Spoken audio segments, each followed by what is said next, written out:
Hi అండి. అందరూ ఎలా ఉన్నారు? Welcome back to my channel Swita sisters. Non veg తినే ప్రియులకి నాన్ వెజ్ స్పెషల్‌గా ఉంటది. కానీ ఆ నాన్ వెజ్‌ని కూడా స్పెషల్‌గా చేసుకోవాలి. కానీ ఎక్కువ కష్టపడకూడదు అనుకున్న వాళ్ళు ఈ రెసిపీ అయితే తప్పకుండా ట్రై చేయండి. సింపుల్‌గా, టేస్టీగా చాలా త్వరగా కూడా అయిపోతుంది. అండ్ మిగతా రెసిపీస్ అయిపోయేలోపు ఈ రెసిపీ మన ముందర ఉండిపోతుంది. సో, ఎలా చేసుకోవాలో చూసేద్దాం రండి. ముందుగా అయితే కుదిరితే నాన్ స్టిక్ పాన్ పెట్టుకోండి. సో, ఈజీగా అవుతుంది. సో, ఇలా పెట్టుకున్న తర్వాత ఒక 3-4 స్పూన్ల వరకు అయితే ఆయిల్ వేసుకోవాలి. అలాగే మీ దగ్గర ఉన్న మసాలా దినుసులన్నీ వేసుకోండి. ఇందులో మెయిన్‌గా మిరియాలు, జీలకర్ర మాత్రం కంపల్సరీ ఉండేలాగా వేసుకోండి.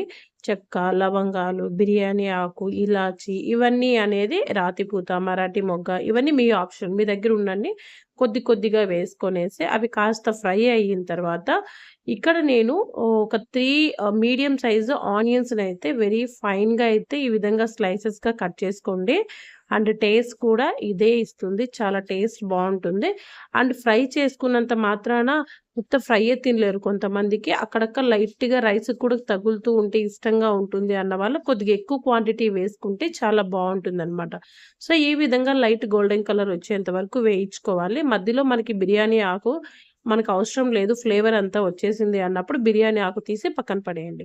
సో, ఇప్పుడు ఇందులోకి బాగా గోల్డెన్ కలర్ వచ్చిన తర్వాత ఒక స్పూన్ వరకు అయితే అల్లం వెల్లుల్లి పేస్ట్ ఇందులోకి వేసుకొనేసి ఇది కూడా బాగా వేగేలాగా అయితే వేయించుకోవాలి. సో, ఇలా వేగిన తర్వాత నేనిక్కడ ఒక 750 గ్రామ్స్ వరకు అయితే చికెన్ యూజ్ చేస్తున్నాను.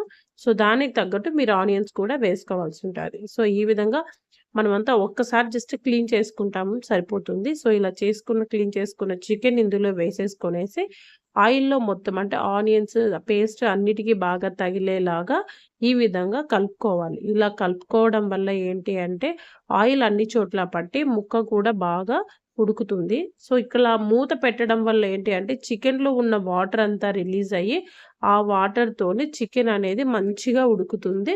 అలాగే గ్రేవీ కూడా మనకి ఆల్రెడీ స్మూతీగా రెడీ అయిపోయింది కదా! ఆ ఫ్రైడ్ ఆనియన్స్‌లో ఉండడం వల్ల. సో, దాంతో కూడా బాగా ఫ్లేవర్ అనేది ఎక్స్‌ట్రా యాడ్ అవుతది. సో, ఇలా మధ్య మధ్యలో 1, 2 సార్లు కలుపుకుంటూ మూత పెట్టి ఉడికించుకోవాలి. సో, ఈ విధంగా ఒక 75% వరకు చికెన్ ఉడికింది అనే వరకు అయితే ఈ ప్రాసెస్ కంపల్సరీ చేసుకోవాలి.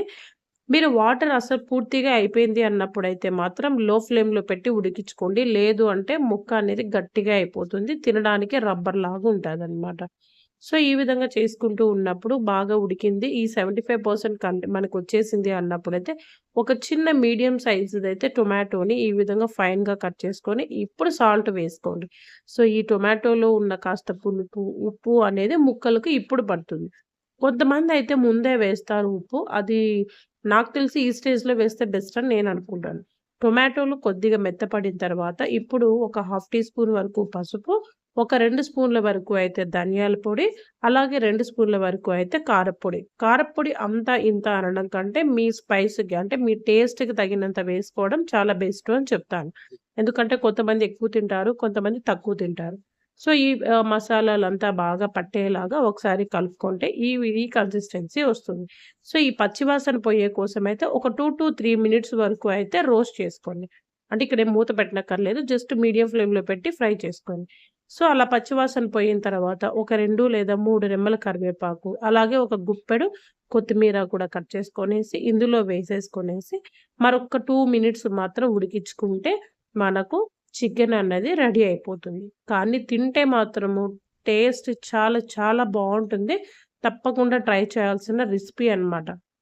నేనెందుకు ఇంత పర్టిక్యులర్‌గా చెప్తున్నాను అంటే, అంత బావుంది అని. మా ఇంట్లో పిల్లలకి కూడా చాలా బాగా నచ్చింది ఈ ప్రాసెస్. అందుకోసం మీకు చూపిద్దామనేసి నేను మీ ముందుకి ఈ రెసిపీ తీసుకొచ్చాను. ఒక 2 మినిట్స్ వరకు ఈ విధంగా వేయించుకొనేసి స్టవ్ ఆపేసి సర్వ్ చేసుకోవడమేనండి. ఈ రెసిపీ దేంట్లోకైనా చపాతీ, పూరి, రొట్టెలోకి, రైస్‌లోకి పలావ్ అన్నంలోకి దేంట్లోకైనా అదిరిపోతుంది. సో, తప్పకుండా ట్రై చేయండి. అండ్ మీకెలా వచ్చిందనేది కామెంట్ చేయండి. మరిన్ని రెసిపీస్ కోసమైతే మన ఛానెల్‌ని సబ్స్క్రైబ్ చేసుకోవడం మాత్రం మర్చిపోద్దండి. Thank you for watching. Bye.